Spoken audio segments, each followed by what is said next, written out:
Hey everyone, my name is Ryan, and I'm going to be giving a brief tutorial on 3 of the most used tools on Kali Linux. A quick overview, we're going to go over what you'll need for this tutorial, and then the 3 tools we'll be going over is Nmap, Wireshark, and Burp Suite. So what you'll need is Kali Linux, so you can get that on their website. They have pre-built for virtual machines. I will be using VirtualBox for this tutorial, but VMware or any of the others work as well. You can get a step-by-step guide to set this all up in virtual machine documentation. You'll also want a network connection, as these 3 tools are network-based, and we'll go more details into that later. So the people that use these tools is pen testers / ethical hackers, network administrators, IT personnel, and adversary entities. These tools are great for getting a layout of the network, as well as the information that's sent on the network, and to intercept that information sent on the network, which all 4 of these different job classes use in different ways and forms. So what is Nmap? Nmap is a free, powerful network discovery tool. It can fingerprint services by sending protocol-specific probes and analyzing the banners it receives. It performs OS detection by measuring subtle TCP/IP stack differences, things like initial sequence numbers, window sizes, and how host responds to malformed packets. Nmap's scripting engine, NSE, runs scripts that can test for vulnerabilities, misconfiguration, or metadata leaks. So Nmap gives us far more than a port list. It gives us actual intelligence about the system. It also uses these measurements to figure out the OS type, the version, and the services on it. What is network scanning? Network scanning is the process of actively sending packets into a network and measuring the response. Nmap sends a carefully crafted TCP, UDP, or ICMP packets and then analyzes the reply or lack of reply. This is how it detects live hosts, open ports, running services, and sometimes OS characteristics. Rather than guessing what's online, network scanning gives us a low-level, packet-based view of what's actually responding on the network. So a little bit of the syntax that we'll be using for this tutorial is SN, or SP, performs host discovery by sending ARP or ICMP echo requests. It shows which hosts are alive without scanning ports. The difference between SP and SN is SP is a deprecated version, while SN is the more used, newer version. SS is the SYN scan. Nmap sends a SYN, and if it receives SYN/acknowledgement back, it resets the connection. That's why it's called a half-open scan. It's efficient and harder for basic logging systems to detect. A enables OS detection, version detection, script scanning, and traceroute. This is more aggressive because Nmap sends multiple probes per port. PN skips host discovery if a system blocks pings. Nmap would normally assume it's offline. This flag forces Nmap to scan anyway. IL reads targets from a file, which is useful in larger networks, and ON outputs results to a file, which is important for documentation and later analysis. So we're going to move to the demo now. I already have Kali open. The default login, if you just set it up, is Kali for the username and password. So with that, I'm going to open the terminal. So the first thing you're going to want to do is figure out your IP address. To do this, you can just type in IP ADDR, and you'll get this. So you'll want to look for your Wi-Fi connection or Ethernet connection, which I'm using Ethernet, and then you'll want to look for this innet and IP address. So once you have your IP address, you'll want to do a dash in nmap -sn on that IP address.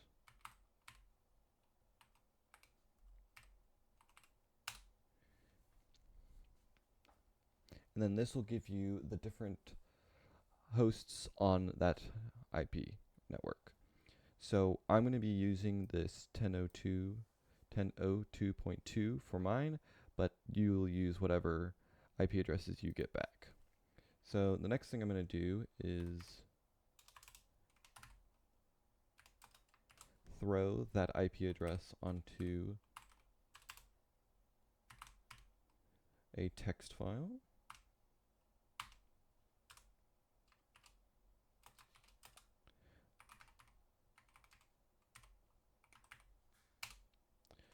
And now we can do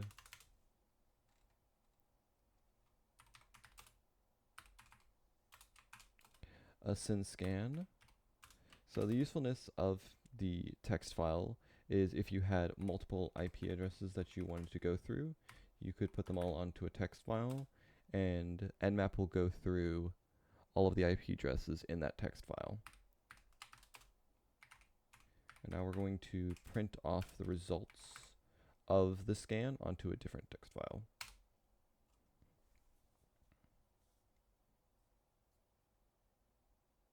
So here we can see the device on the IP address. With its low latency, it is most likely the IP address for the network connection to the machine I'm using. And here we're able to see the different ports on the machine as well as the protocols on it, the state of the port, and then what service the port is being used for. And down here we have the MAC address for the machine of this IP address. So now we're going to do a more aggressive scan of the machine. So we'll do nmap a.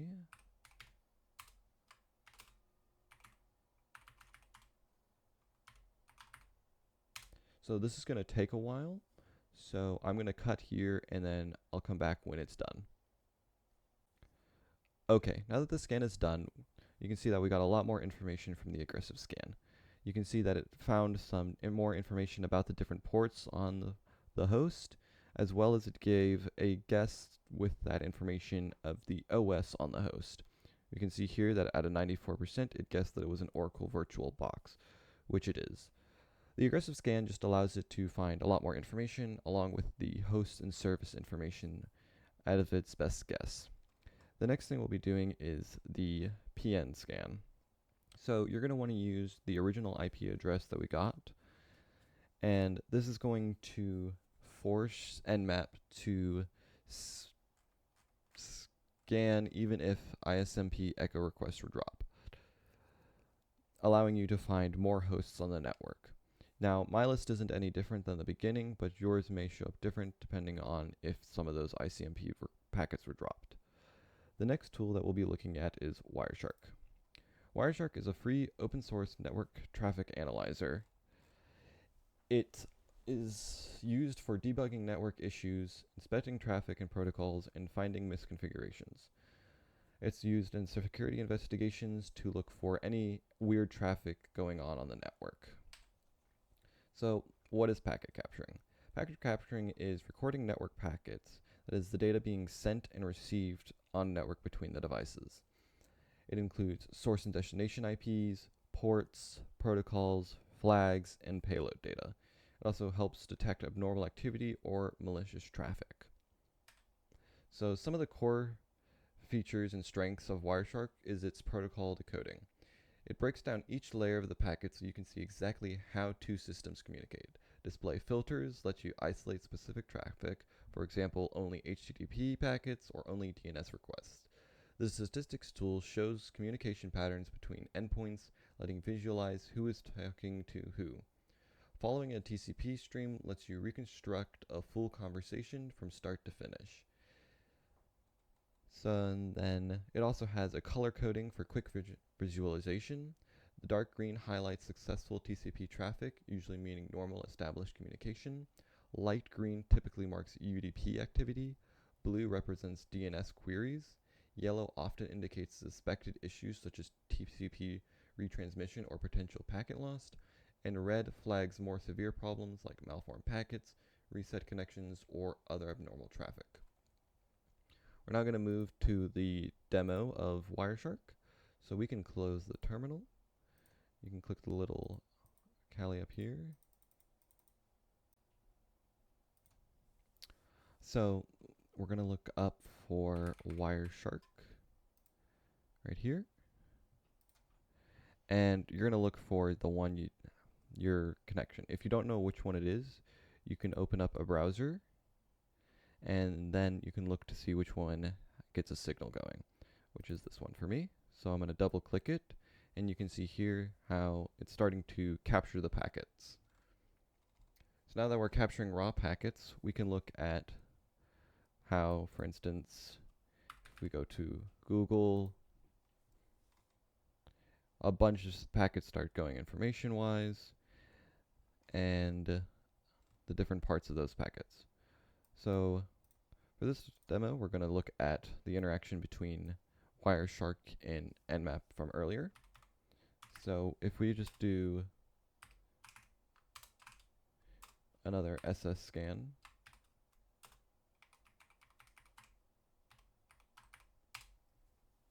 and when we look at Wireshark, you can see that it's being flooded with ACK packets and other different information from that Nmap scan. Now we can filter Wireshark to get a better look at what's going on. So if we do tcp.stream, tcp.flags.syn equal to 1. So this will be all of the single SYN packets, and we can see these are the foundation of the TCP handshake and the SYN scan. We can see from here that the source of the packets and then the destination. From here we can see that we get a packet from our IP address going to this destination, and then from that previous destination back to our IP address. We can also filter it by the ARP traffic to show the broadcast that Nmap uses to identify hosts on the local network. So going back to the previous filter, we can take a closer look at one of the packets. So here we can see the Ethernet header, the IP header, and the TCP header. Now if we expand, let's say, the TCP header, we have the different flags, the window size, as well as the different ports that is on here.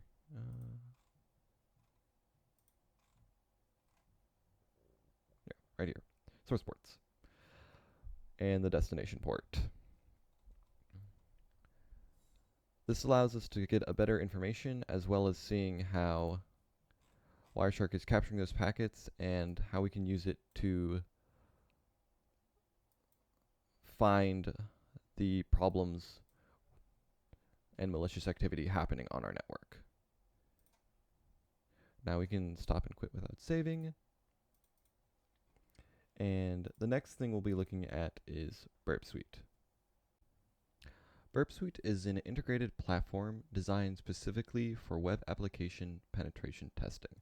Unlike Nmap and Wireshark, which operate at the network and packet levels, Burp works at the HTTP/S layer, where most attacks against modern applications actually occur.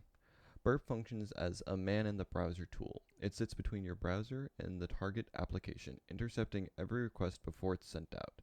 This allows us to inspect, modify, replay, or fuzz those requests in real time.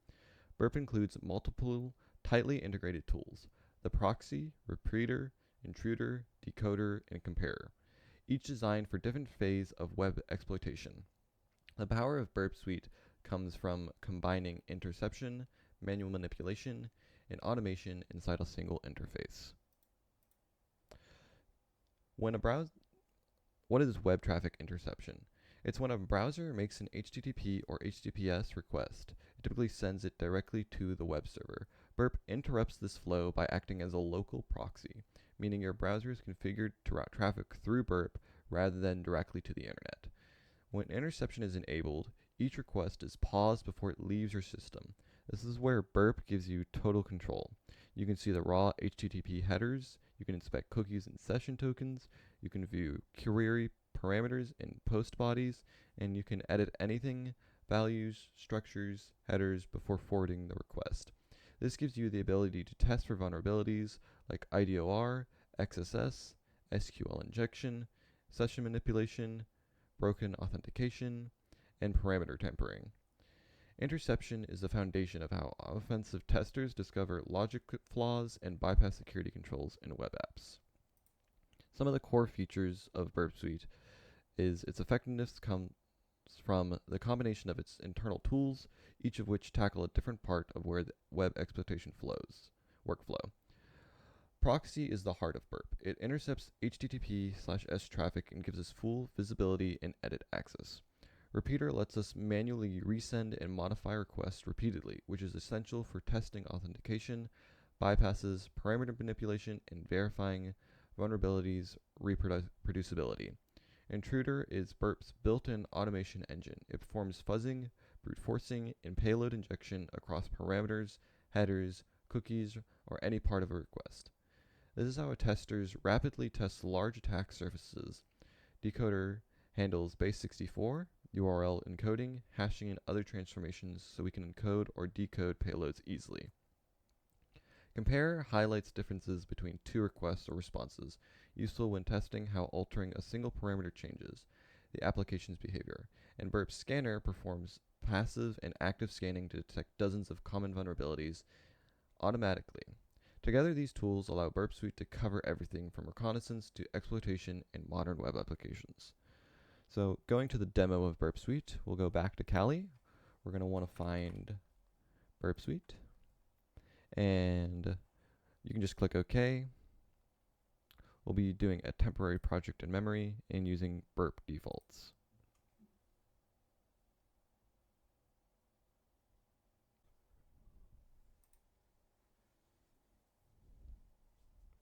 Okay, now that we have the project up, we're going to want to go to Proxy, turn on Intercept, and open the browser. So using their browser allows us just to easily test for this demo. We're going to want to go to http://bin.org/get. So we can see here that Burp has intercepted the request to go to HTTP bin. We can have the host information and then like the user agent information along with other parts of the thing. For instance, if we were to go to a different website like portswigger.net, which is Burp's website, we can get even more information along with the cookies that they would try to give us and the headers along with attributes and a lot more stuff. But we're going to focus on the HTTP bin for this demo. So you're going to want to right-click it and send it to repeater. So here we can change the request and then see how the thing would respond. So we're going to change this to get student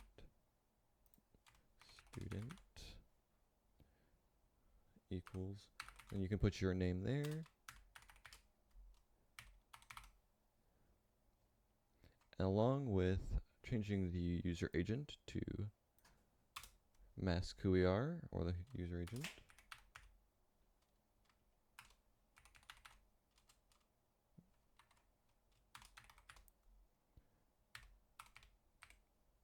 And then we'll add a header.